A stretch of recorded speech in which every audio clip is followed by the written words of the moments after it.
Hai, krisis keuangan yang terjadi pada tahun 1997 melanda hampir seluruh negara-negara di Asia.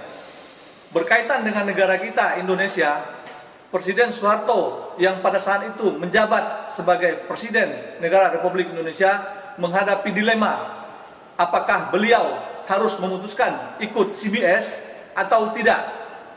Berkaitan dengan hal tersebut, kami dari Sindikat 5 Blemba 12 SBM ITB akan menjelaskan secara detail mengenai hal tersebut. Please enjoy.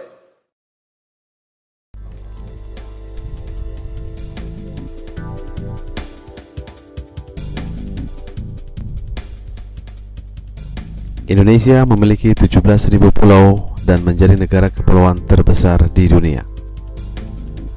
Didukung dengan letaknya yang strategis, terletak di antara dua benua dan dua samudra, membuat Indonesia menjadi negara yang sangat menarik untuk perdagangan. Sebagai negara kelautan yang beriklim tropis, Indonesia juga memiliki kekayaan alam yang sangat berlimpah. Menjelang akhir Perang Dunia Kedua, Insinyur Soekarno sebagai pemimpin Indonesia mengklaim kemerdekaan pada tahun 1945 dan menjadi presiden pertama Indonesia. Zaman ini dinamakan Orde Lama. Pada pertengahan tahun 1965, Indonesia mengalami gejolak besar dalam pemerintahan yang mengharuskan Jenderal Soeharto untuk mengambil alih pemerintahan menggantikan Presiden Soekarno. Presiden Soeharto mendeklarasikan zaman ini sebagai Orde Baru.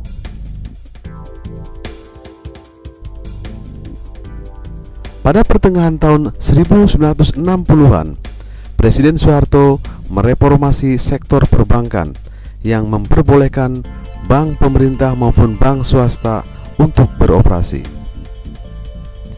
Pada awal tahun 1970-an, kontrol nilai tukar falas dihapuskan. Pertumbuhan ekonomi pada era tahun 1980-an mencapai 9%, yang mana menunjukkan kondisi ekonomi Indonesia dalam kondisi prima. Tahun 1990 sampai dengan 1996, pertumbuhan ekonomi Indonesia sebesar 7,9%.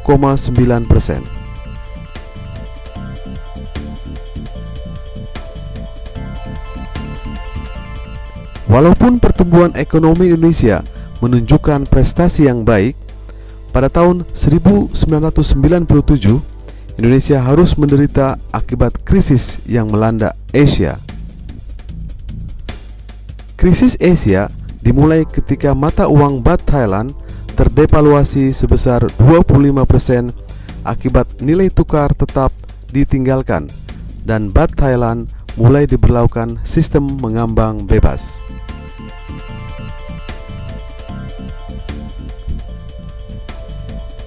Krisis ini dengan cepat menyebar ke seluruh negara Asia lainnya, yang mana dikarenakan oleh para investor menarik uangnya akibat kekhawatiran pada kondisi ekonomi yang kian memburuk pada negara di wilayah Asia.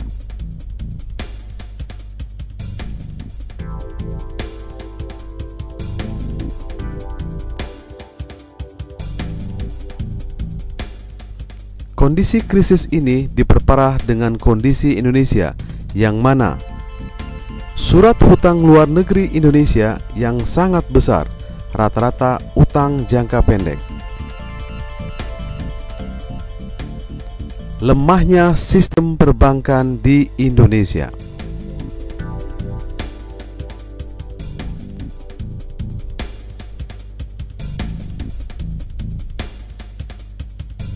Tidak adanya keterbukaan mengenai keputusan politik yang diambil pemimpin negara. Perkembangan yang lambat dari situasi politik akibat dari krisis ekonomi.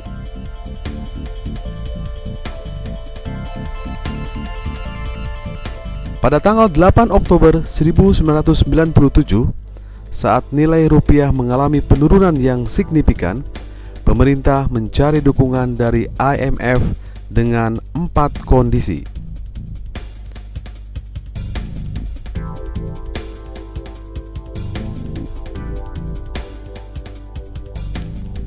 Setelah intervensi yang dilakukan oleh IMF, rupiah tetap mengalami penurunan.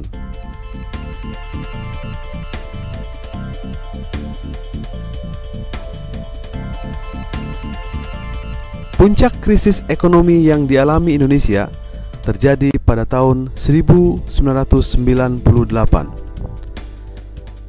Pada tanggal 23 Januari 1998, nilai tukar 1 dolar Amerika sebesar 16.500 rupiah. Hal ini memicu kerusuhan di berbagai tempat.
Menanggapi krisis yang terjadi di Indonesia, pakar ekonomi dunia memberikan saran kepada Presiden Soeharto. Stephen Hanke, Professor of Applied Economics, Indonesia harus membuat Currency Board System (CBS). Currency Board System atau CBS akan memperbaiki nilai rupiah terhadap dolar Amerika Serikat menurut Stephen Hanke. Saran tersebut bertolak belakang dengan pendapat Michael Kamdesus, seorang managing director IMF. Jika usulan CBS diadopsi, maka akan menurunkan cadangan devisa negara dan sangat kecil kemungkinan untuk berhasil, karena hal ini berisiko terhadap perekonomian Indonesia dan kemungkinan IMF akan menghentikan dukungannya kepada Indonesia, kata Michael Kamdesus.